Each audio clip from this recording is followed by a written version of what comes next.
Welcome to the Khatam al-Quran Majlis of MS Voice. أعوذ بالله من الشيطان الرجيم. بسم الله الرحمن الرحيم.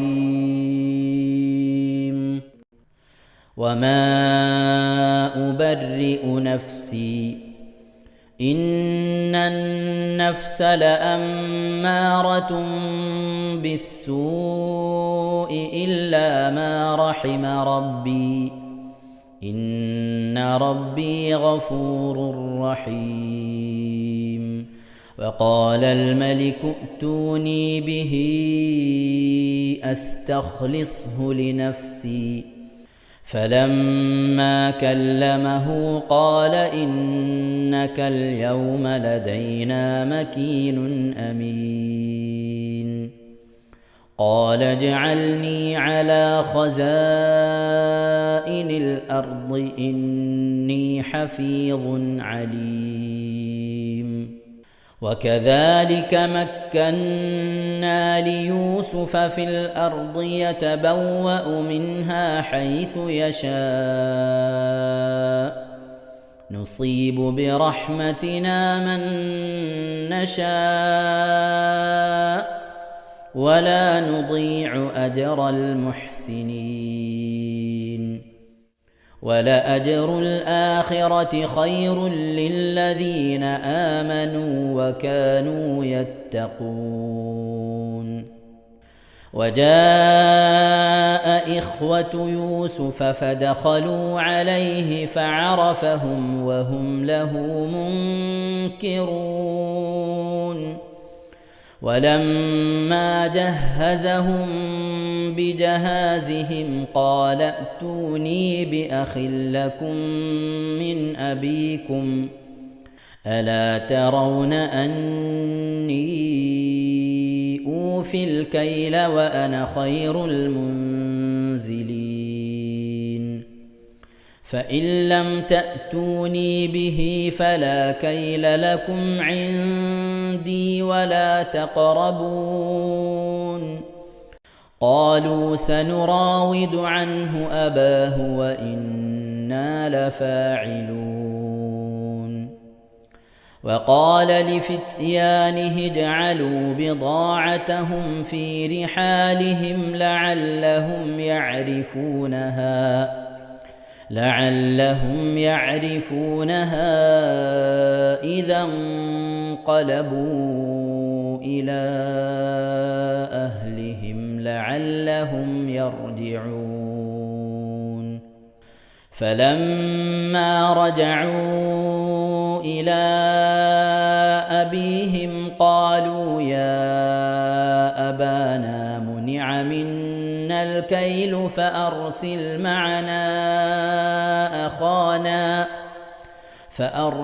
معنا أخانا نكتل وإنا له لحافظون.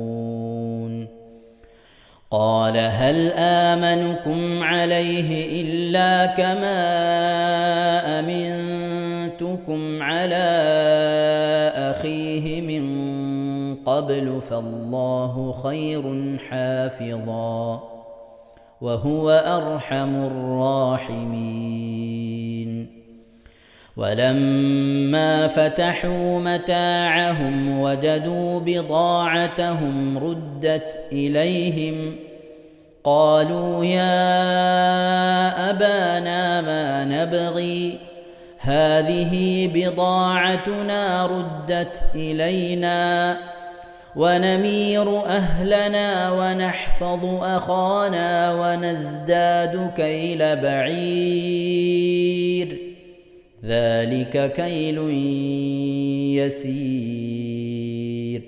قال لن أرسله معكم حتى تؤتون موثقا من الله لتأتونني به إلا أن يحاط بكم. فلما آتوه موثقهم قال الله على ما نقول وكيل. وقال يا بني لا تدخلوا من باب واحد وادخلوا من أبواب متفرقة وما أغني عنكم من الله من شيء إن الحكم إلا لله عليه توكلت وعليه فليتوكل المتوكلون ولما دخلوا من حيث أمرهم أبوهم ما كان يغني عنهم من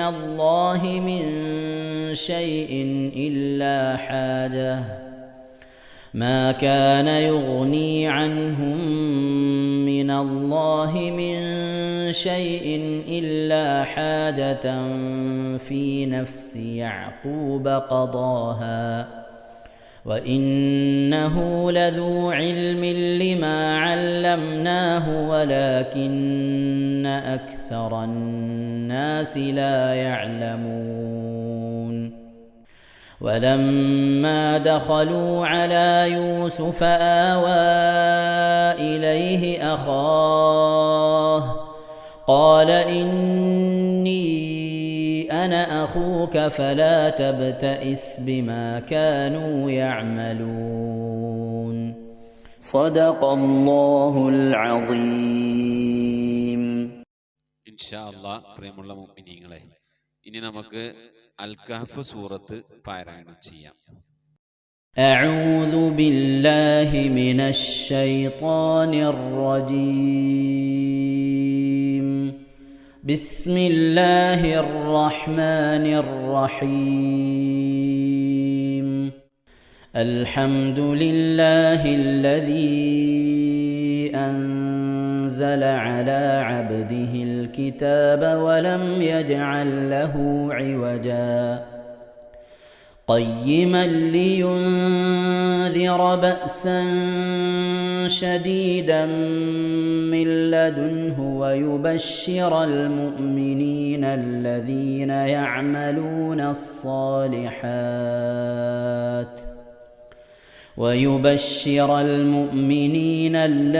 يعملون الصالحات أن لهم أجرا حسنا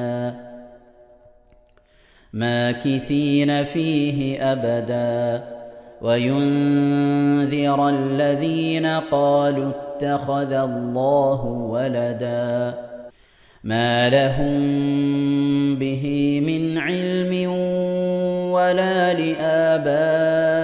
لآبائهم كبرت كلمة تخرج من أفواههم إن يقولون إلا كذبا فلعلك باخع نفسك على آثارهم إن لم يؤمنوا بهذا الحديث أسفا إنا جعلنا ما على الأرض زينة لها لنبلوهم أيهم أحسن عملا وإنا لجاعلون ما عليها صعيدا جرزا أم حسبت أن أصحاب الكهف والرقيم كانوا من آياتنا عجبا إذ أوى الفتية إلى الكهف فقالوا ربنا آتنا من لدنك رحمة وهيئ لنا من أمرنا رشدا فضربنا على آذانهم في الكهف سنين عددا ثم بعثناهم لنعلم أي الحزبين أحصى لما لبثوا أمدا نحن نقص عليك نبأهم بالحق إنهم فتية آمنوا بربهم وزدناهم هدى وربطنا على قلوبهم إذ قاموا فقالوا ربنا رب السماوات والأرض لن ندعو من دونه إلها لقد قلنا إذا شططا هؤلاء قومنا اتخذوا من دونه آلهة لولا يأتون عليهم بسلطان بين فمن أظلم ممن افترى على الله كذبا وإذ اعتزلتموهم وما يعبدون إلا الله فأووا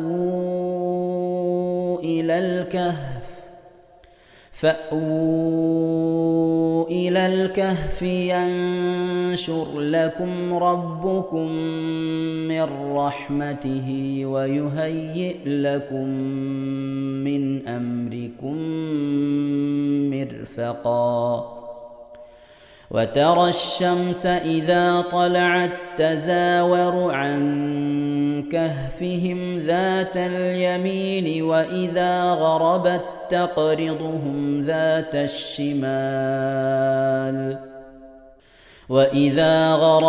تقرضهم ذات الشمال وهم في فجوة منه ذلك من آيات الله من يهد الله فهو المهتد ومن يضلل فلن تجد له وليا مرشدا وتحسبهم أيقاظا وهم رقود ونقلبهم ذات اليمين وذات الشمال وكلبهم باسط ذراعيه بالوصيد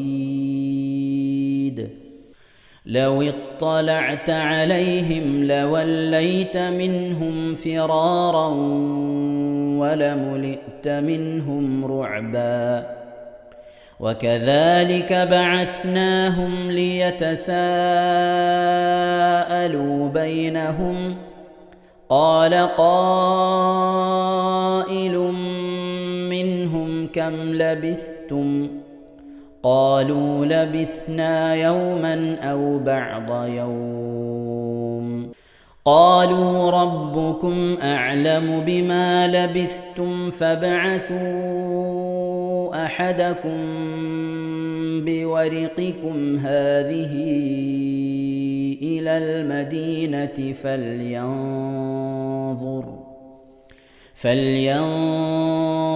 أيها أزكى طعاما فليأتكم برزق منه وليتلطف ولا يشعرن بكم أحدا إنهم إن يظهروا عليكم يرجموكم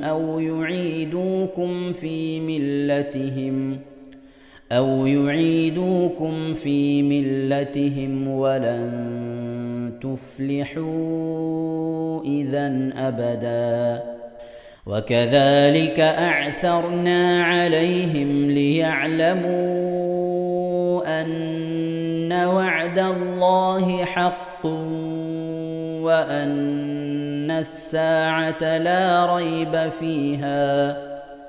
وأن الساعة لا ريب فيها إذ يتنازعون بينهم أمرهم فقالوا بنوا عليهم بنيانا ربهم أعلم بهم قال الذين غلبوا على أمرهم لنتخذن عليهم مسجدا سيقولون ثلاثة رابعهم كلبهم ويقولون خمسة سادسهم كلبهم رجما بالغيب ويقولون سبعة وثامنهم كلبهم قل ربي أعلم بعدتهم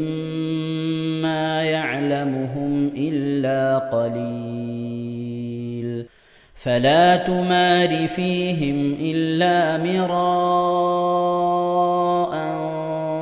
ظاهرا ولا تستفت فيهم منهم أحدا ولا تقولن لشيء إني فاعل ذلك غدا إلا أن يشاء الله واذكر ربك إذا نسيت وقل عسى أن يهديني ربي لأقرب من هذا رشدا ولبثوا في كهفهم 300 سنين وازدادوا 9 قل الله أعلم بما لبثوا له غيب السماوات والأرض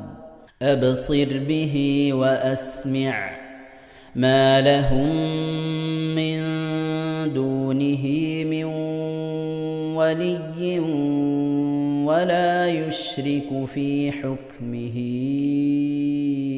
أحدا واتل ما أوحي إليك من كتاب ربك لا مبدل لكلماته ولن تجد من دونه ملتحدا واصبر نفسك مع الذين يدعون ربهم بالغداة والعشي يريدون وجهه ولا تعد عيناك عنهم تريد زينة الحياة الدنيا ولا تطع من أغفلنا قلبه عن ذكرنا واتبع هواه وكان أمره فرطا وقل الحق من ربكم فمن شاء فليؤمن ومن شاء فليكفر إنا أعتدنا للظالمين نارا أحاط بهم سرادقها وإن يستغيثوا يغاثوا بماء كالمهل يشوي الوجوه بئس الشراب وساءت مرتفقا إن الذين آمنوا وعملوا الصالحات إنا لا نضيع أجر من أحسن عملا أولئك لهم جنات عدن تجري من تحتهم الأنهار يحلون فيها من أساور من ذهب ويلبسون ثيابا خضرا من سندس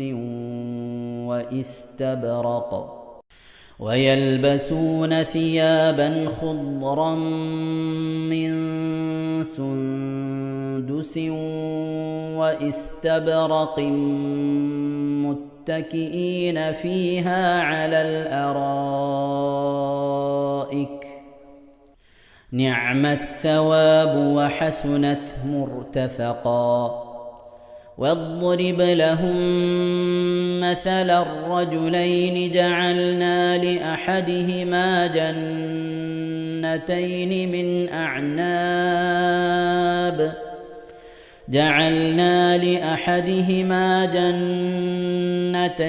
من أعناب وحففناهما بنخل وجعلنا بينهما زرعا كلتا الجنتين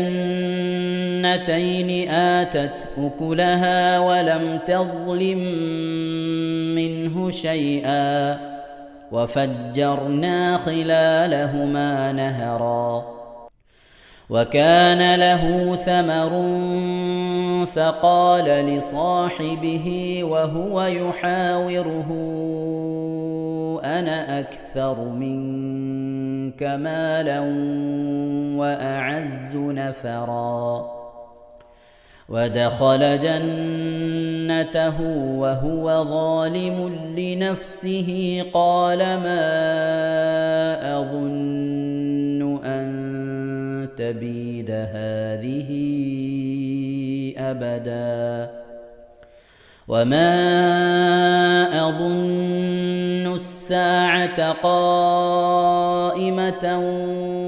ولئن رددت إلى ربي لأجدن خيرا منها منقلبا قال له صاحبه وهو يحاوره أكفرت بالذي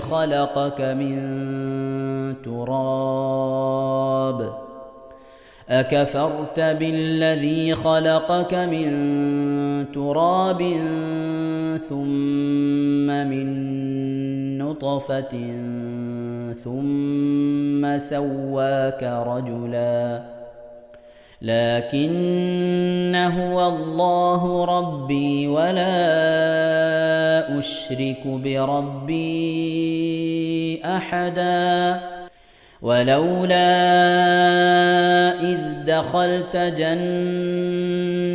قلت ما شاء الله لا قوة إلا بالله إن ترني أنا أقل منك مالا وولدا فعسى ربي أن يؤتيني خيرا من جنتك ويرسل عليها حسبانا من السماء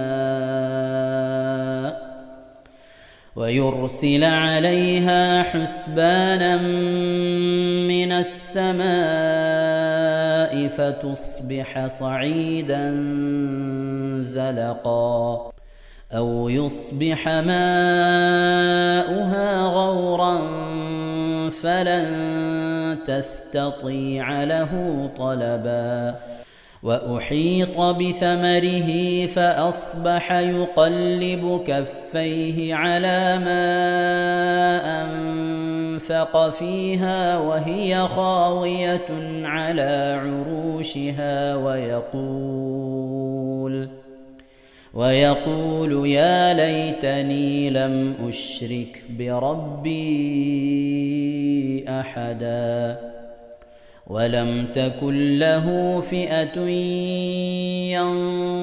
ينصرونه من دون الله وما كان منتصرا هنالك الولاية لله الحق هو خير ثوابا وخير عقبا واضرب لهم مثل الحياة الدنيا كماء إن أنزلناه من السماء فاختلط به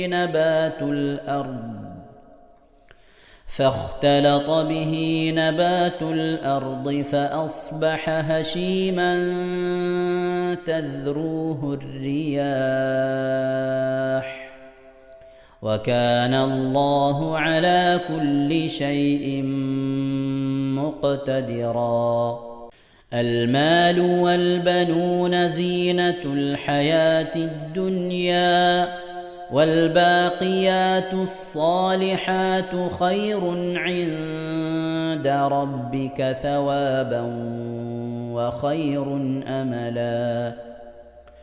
ويوم نسير الجبال وترى الأرض بارزة وحشرناهم فلم نغادر منهم أحدا، وعرضوا على ربك صفا لقد جئتمونا كما خلقناكم أول مرة بل زعمتم أن لن نجعل لكم موعدا.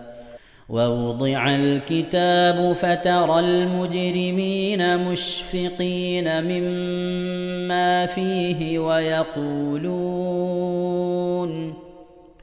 ويقولون يا ويلتنا ما لهذا الكتاب لا يغادر صغيرة ولا كبيرة إلا أحصاها ووجدوا ما عملوا حاضرا ولا يظلم ربك أحدا. وإذ قلنا للملائكة اسجدوا لآدم فسجدوا إلا إبليس كان من الجن ففسق عن أمر ربه أفتتخذونه وذريته أولياء من دوني وهم لكم عدو بئس للظالمين بدلا. ما أشهدتهم خلق السماوات والأرض ولا خلق أنفسهم وما كنت متخذ المضلين عضدا. ويوم يقول نادوا شركائي الذين زعمتم فدعوهم فلم يستجيبوا لهم وجعلنا بينهم موبقا. ورأى المجرمون النار فظنوا أنهم مواقعوها ولم يجدوا عنها مصرفا. ولقد صرفنا في هذا القرآن للناس من كل مثل وكان الإنسان أكثر شيء جدلا. وما منع الناس أن يؤمنوا إذ جاءهم الهدى ويستغفروا ربهم إلا أن تأتيهم سنة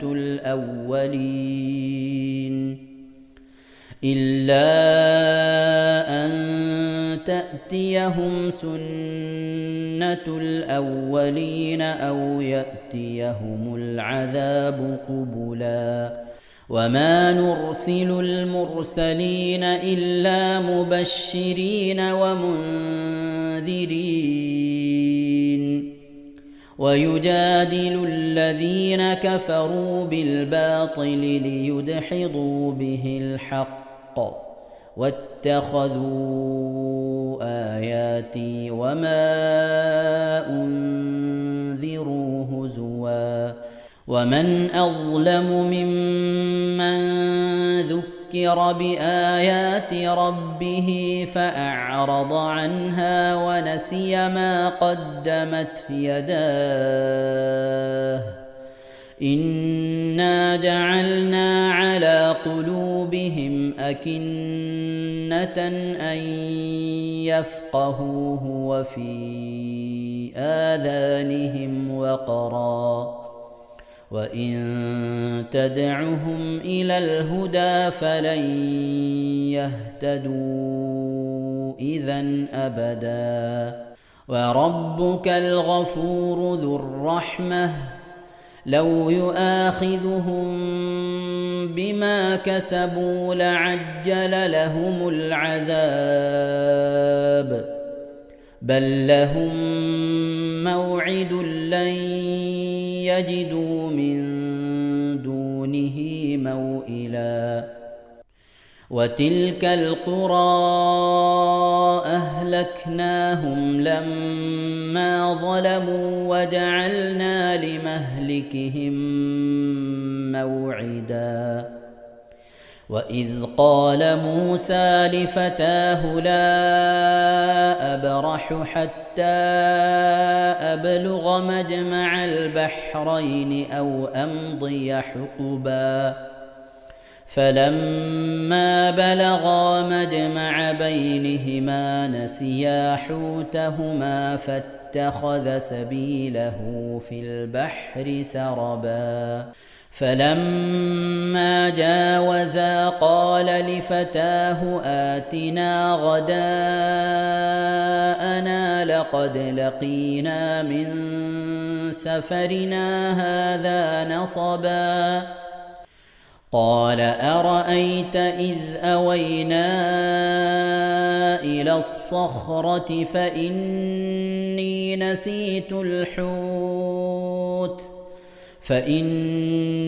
نسيت الحوت وما أنسانيه إلا الشيطان أن أذكره واتخذ سبيله في البحر عجبا قال ذلك ما كنا نبغ فارتدا على آثارهما قصصا فوجدا عبدا من عبادنا آتيناه رحمة من عندنا وعلمناه من لدنا علما قال له موسى هل أتبعك على أن تعلمني مما علمت رشدا قال إنك لن تستطيع معي صبرا وكيف تصبر على ما لم تحط به خبرا قال ستجدني إن شاء الله صابرا ولا أعصي لك أمرا قال فإن اتبعتني فلا تسألني عن شيء حتى أحدث لك منه ذكرا فانطلقا حتى إذا ركبا في السفينة خرقها قال أخرقتها لتغرق أهلها لقد جئت شيئا إمرا قال ألم أقل إنك لن تستطيع معي صبرا قال لا تؤاخذني بما نسيت ولا ترهقني من أمري عسرا فانطلقا حتى إذا لقيا غلاما فقتله قال أقتلت نفسا زكية بغير نفس قال أقتلت نفسا زكية بغير نفس لقد جئت شيئا نكرا قال ألم أقل لك إنك لن تستطيع معي صبرا قال إن سألتك عن شيء بعدها فلا تصاحبني قد بلغت من لدني عذرا فانطلقا حتى إذا أتيا أهل قرية استطعما أهلها فأبوا أن يضيفوهما فوجدا فيها جدارا يريد أن ينقض فأقامه قال لو شئت لاتخذت عليه أجرا قال هذا فراق بيني وبينك سأنبئك بتأويل ما لم تستطع عليه صبرا أما السفينة فكانت لمساكين يعملون في البحر فأردت أن أعيبها وكان وراءهم ملك يأخذ كل سفينة غصبا وأما الغلام فكان أبواه مؤمنين فخشينا أن يرهقهما طغيانا وكفرا فأردنا أن يبدلهما ربهما خيرا منه زكاة وأقرب رحما وأما الجدار فكان لغلامين يتيمين في المدينة وكان تحته كنز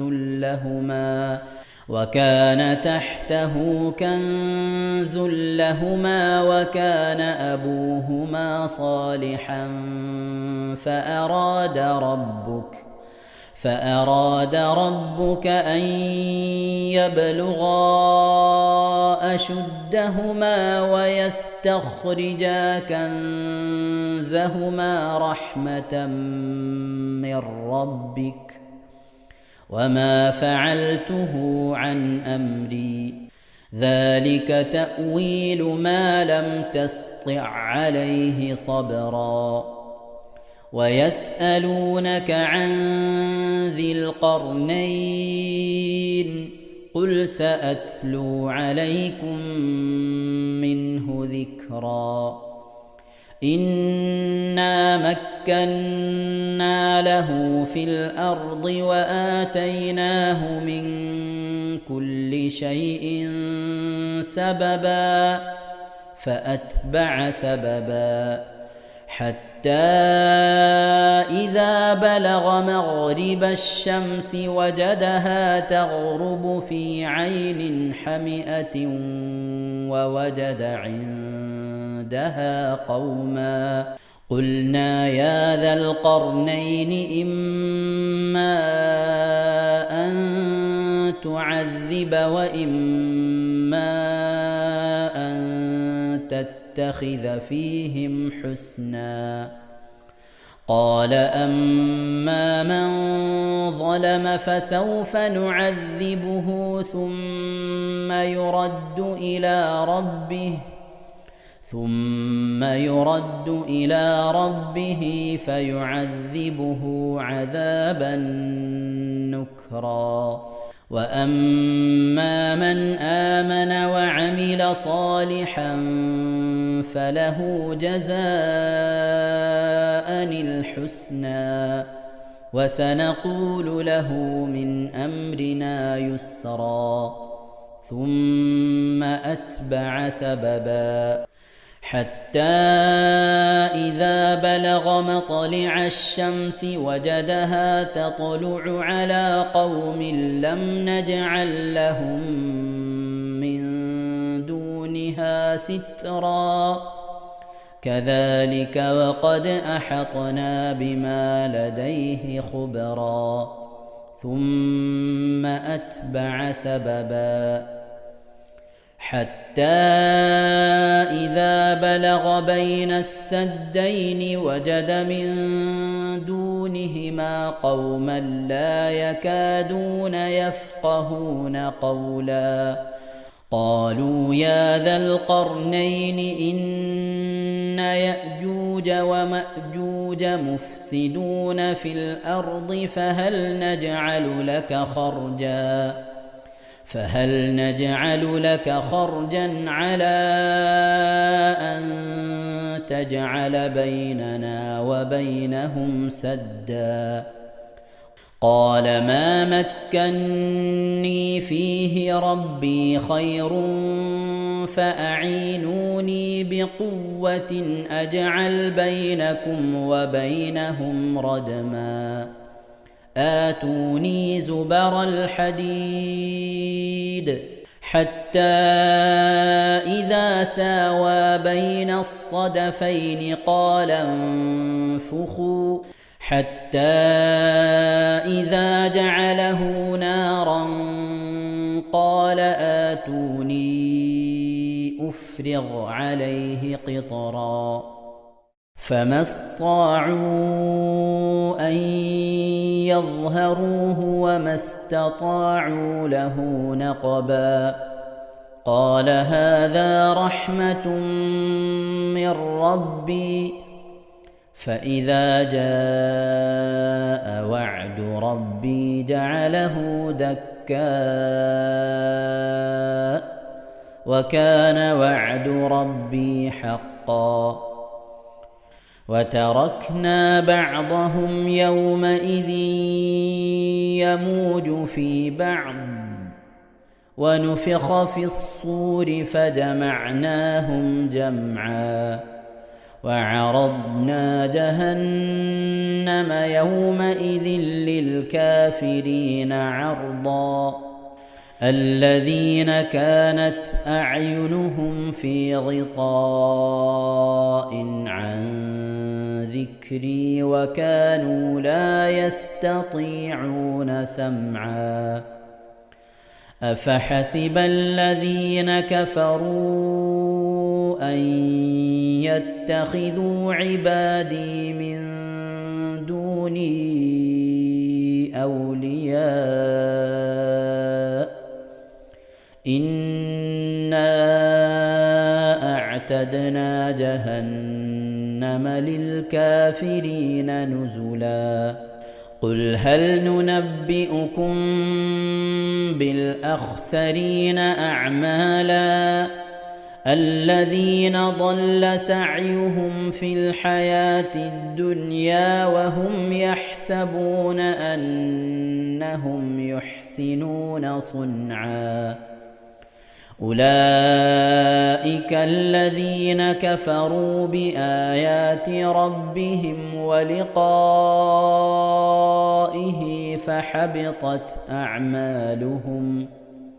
فحبطت أعمالهم فلا نقيم لهم يوم القيامة وزنا ذلك جزاؤهم جهنم بما كفروا واتخذوا آياتي ورسلي هزوا إن الذين آمنوا وعملوا الصالحات كانت لهم جنات الفردوس نزلا خالدين فيها لا يبغون عنها حولا قل لو كان البحر مدادا لكلمات ربي لنفد البحر قبل أن تنفد كلمات ربي ولو جئنا بمثله مددا قل إنما أنا بشر مثلكم يوحى إلي أنما إلهكم إله واحد فمن كان يرجو لقاء ربه فليعمل عملا صالحا ولا يشرك بعبادة ربه أحدا. ഇൻഷാ അല്ലാഹ് പ്രിയമുള്ള മുഅ്മിനീങ്ങളെ, ഇനി സൂറത്തു സജദയാണ് നാം ഓതാൻ പോകുന്നത്. എല്ലാവരും സൂറത്തു സജദ എടുത്ത് സാവധാനം മുസ്ഹഫിൽ നോക്കി ഉസ്താദിന്റെ കൂടെ റാഹത്തായിട്ട് ഓതുക ഇൻഷാ അല്ലാഹ്. أعوذ بالله من الشيطان الرجيم. بسم الله الرحمن الرحيم. ألف لام ميم. تنزيل الكتاب لا ريب فيه من رب العالمين. أم يقولون افتراه بل هو الحق من ربك لتنذر قوما ما أتاهم من نذير من قبلك لعلهم يهتدون. الله الذي خلق السماوات والأرض وما بينهما في 6 أيام ثم استوى على العرش. ما لكم من دونه من ولي ولا شفيع أفلا تتذكرون. يدبر الأمر من السماء إلى الأرض ثم يعرج إليه في يوم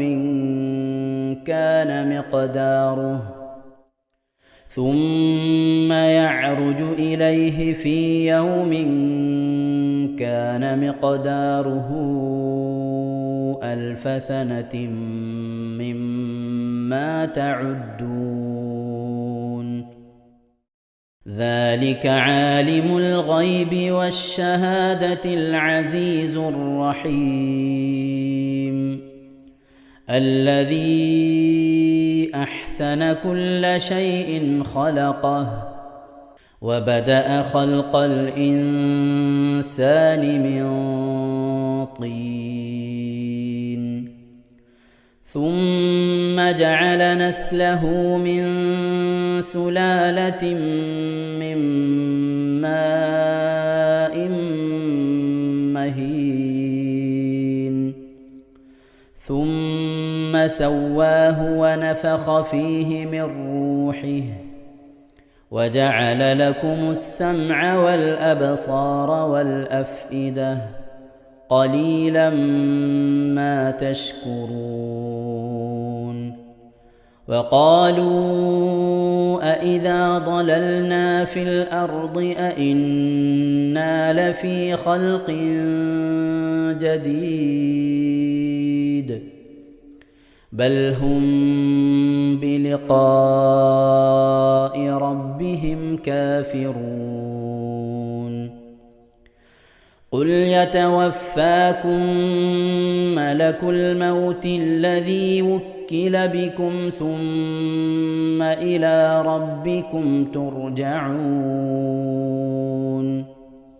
ولو ترى إذ المجرمون ناكسوا رؤوسهم عند ربهم ربنا أبصرنا وسمعنا فارجعنا نعمل صالحا إنا موقنون.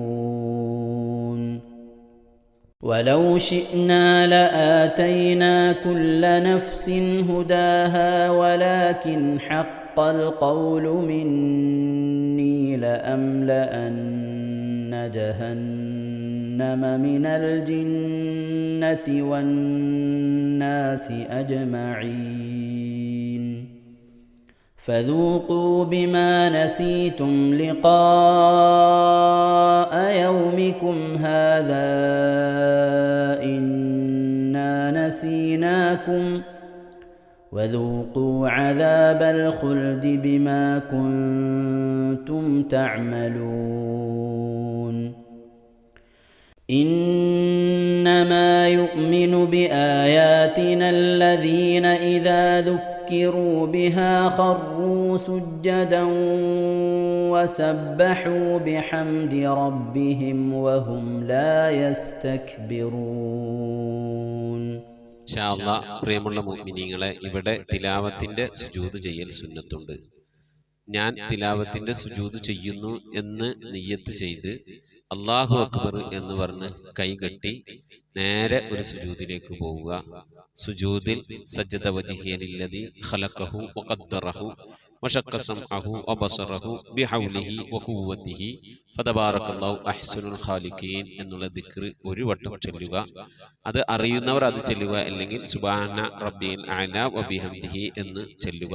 അതിനുശേഷം അല്ലാഹു അക്ബർ എന്ന് പറഞ്ഞ് എഴുന്നേറ്റ് അത്തഹിയാത്തിനിരിക്കുന്നത് പോലെ ഇരുന്ന ശേഷം അസ്സലാമു അലൈക്കും വറഹ്മത്തുള്ളാഹ് എന്ന് വലഭാഗത്തേക്കും അസ്സലാമു അലൈക്കും വറഹ്മത്തുള്ളാഹ് എന്ന് പറഞ്ഞ് ഇടഭാഗത്തേക്കും സലാം ഇട്ടുക. ഇങ്ങനെയാണ് തിലാവത്തിന്റെ സുജൂദ് ചെയ്യേണ്ടത്. ഇൻഷാ അല്ലാഹ് എല്ലാവരും വീഡിയോ സ്റ്റോപ്പ് ചെയ്ത് തിലാവത്തിന്റെ സുജൂദ് ചെയ്ത ശേഷം ഇൻഷാ അല്ലാഹ് വീഡിയോ പ്ലേ ചെയ്ത് ഖുർആൻ ഓതുക. ബാക്കി تتجافى جنوبهم عن المضاجع يدعون ربهم خوفا وطمعا ومما رزقناهم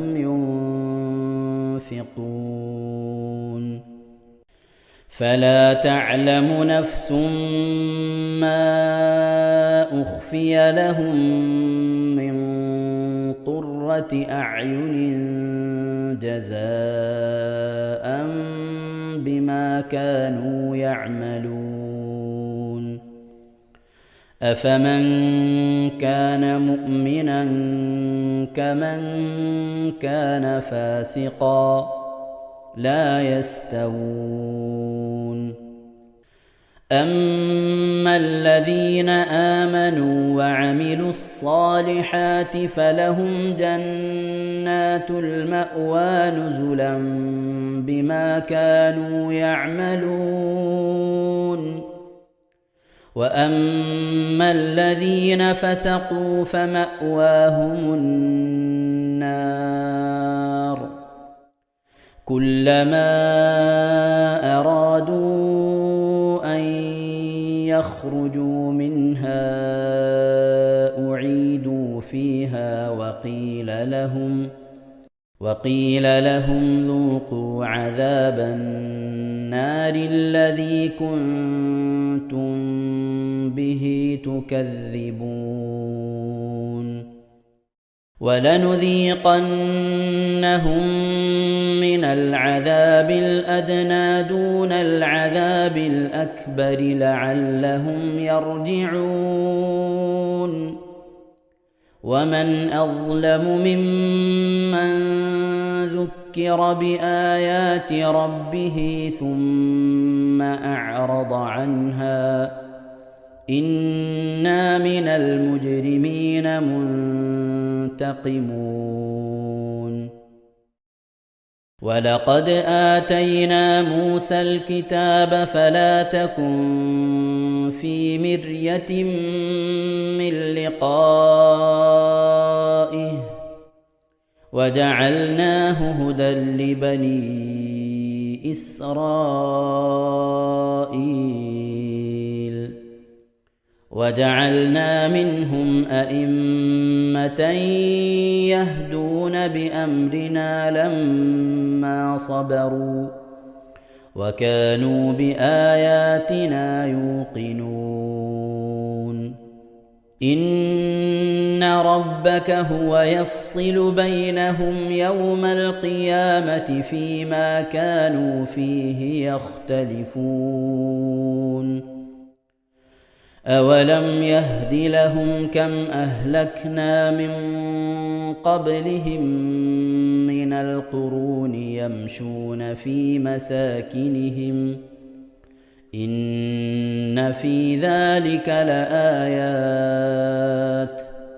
أفلا يسمعون أولم يروا أنا نسوق الماء إلى الأرض الجرز فنخرج به زرعا تأكل منه أنعامهم وأنفسهم أفلا يبصرون ويقولون متى هذا الفتح إن كنتم صادقين قل يوم الفتح لا ينفع الذين كفروا إيمانهم ولا هم ينظرون فأعرض عنهم وانتظر إنهم منتظرون صدق الله العظيم.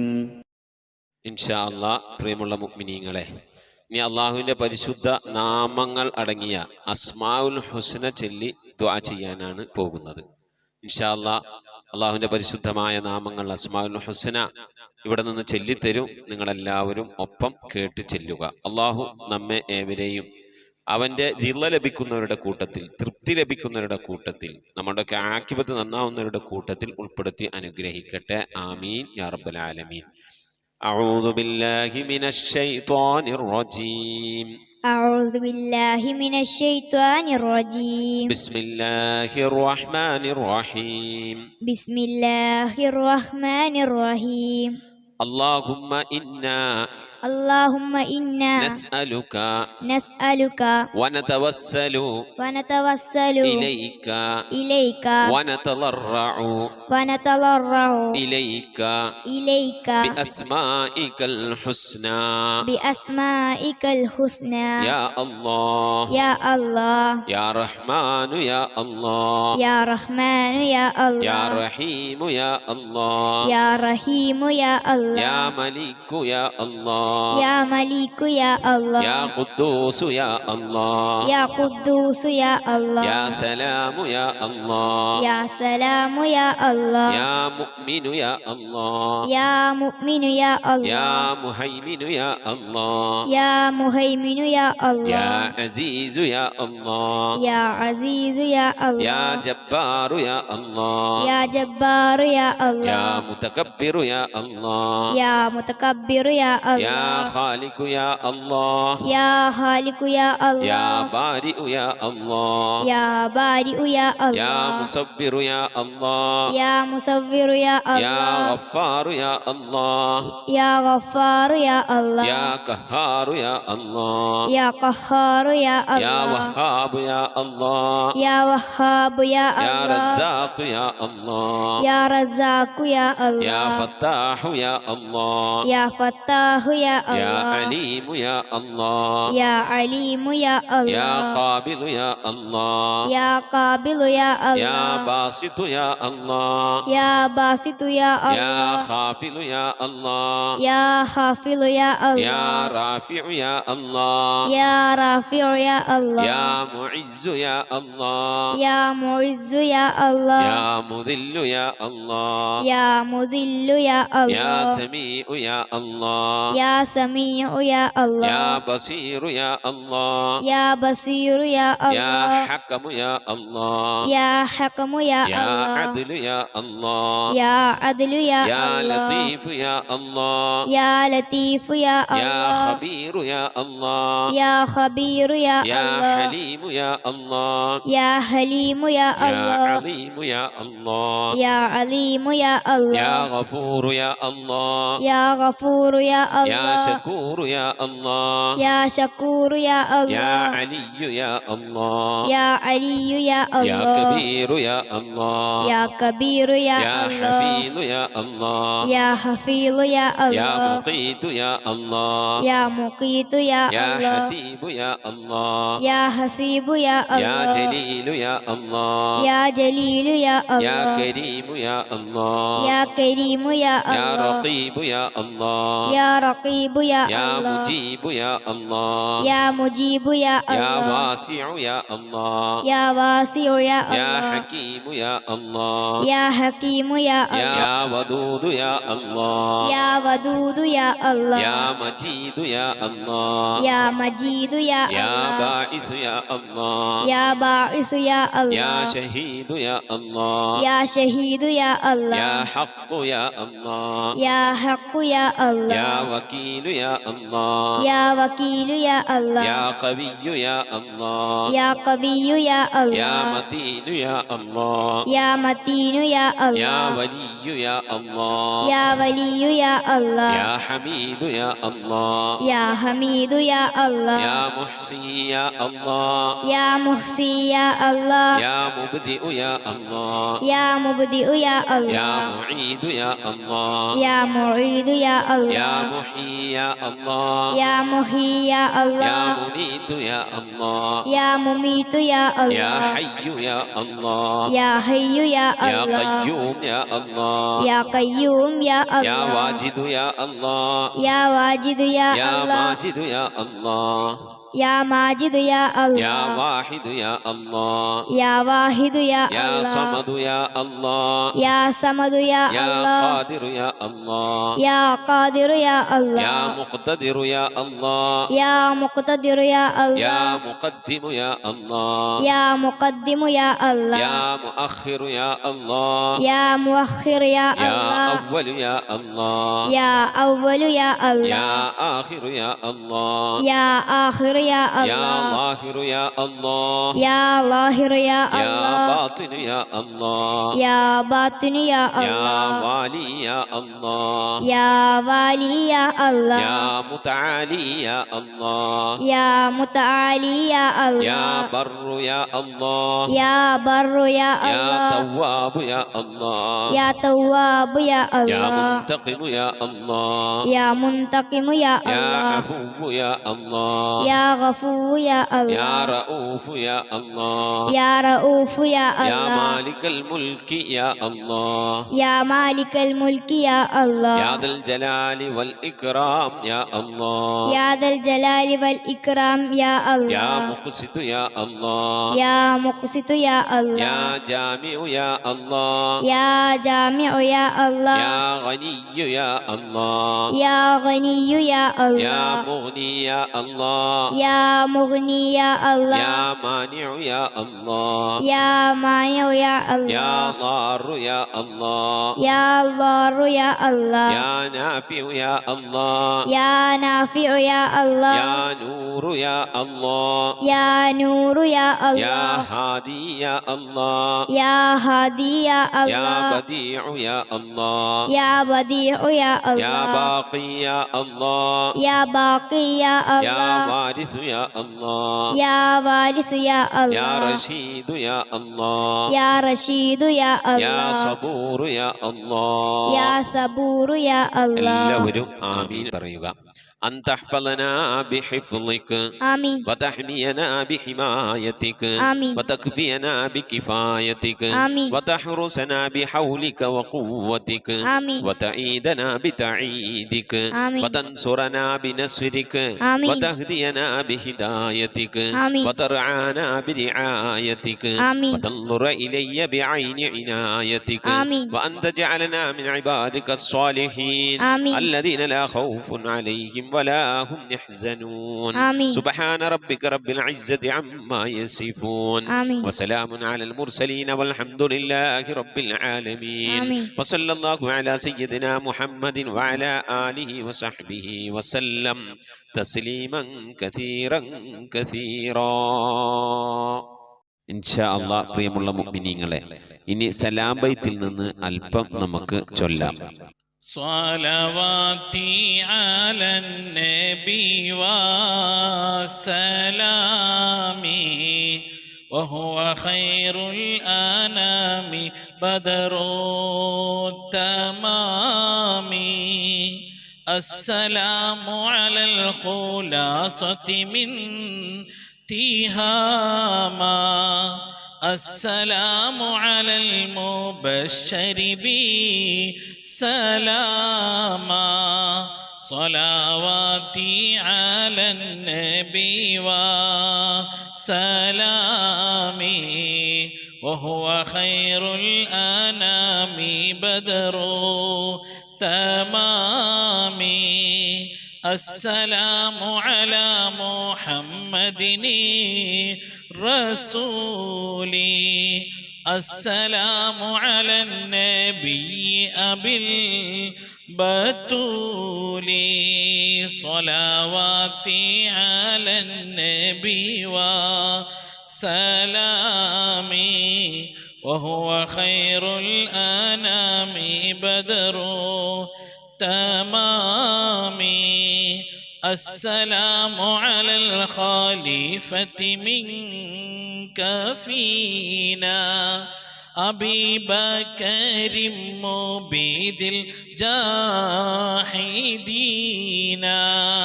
صلواتي على النبي وسلامي وهو خير الأنام بدر تمامي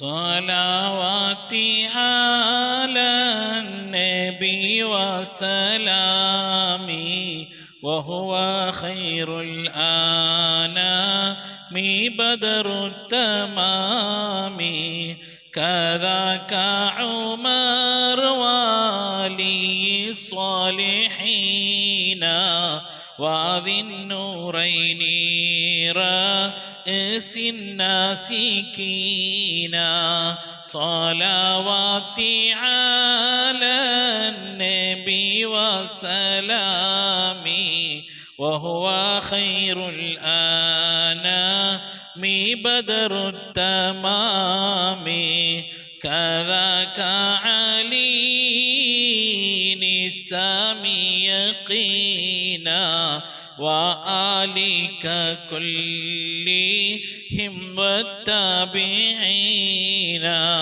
صلواتي على النبي وسلامي وهو خير الأنام بدر التمام السلام على صحابك أجمعين وتابعيهم وتابع التابعين صلواتي على نبي وسلامي وهو خير الأنام بدر التمام صلاة وتسليم وأزكى تحيتي على المصطفى صلوا عليه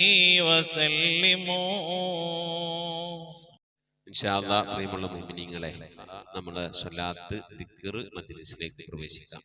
എല്ലാവരും മനസ്സറിഞ്ഞ ഹബീബായ പ്രവാചകൻ സല്ലല്ലാഹു അലൈഹി വസല്ലം തങ്ങളെ മനസ്സിൽ കരുതിക്കൊണ്ട് ആ ഹബീബിന്റെ റൗളയിലേക്ക് എത്തണം. മഖ്ബൂലും മബ്റൂറുമായ ഹജ്ജും ഉംറയും മർദിയായി സിയാറത്തൊക്കെ ചെയ്യാനുള്ള അവസരം ഉണ്ടാകണം.